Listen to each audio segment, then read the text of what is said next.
এটা আজকে আমার সকালের ব্রেকফাস্ট।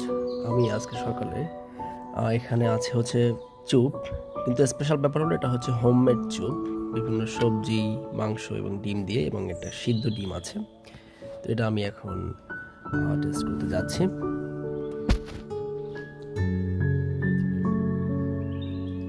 বিসমিল্লাহ।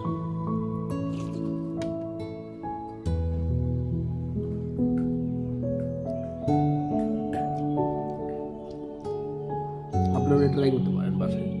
প্রসেস ফুড এড়িয়ে হোমমেড ফ্রেশ জিনিস আমরা খেতে পারি। এটা আসলে ওইভাবে হচ্ছে দেখা যাচ্ছে না।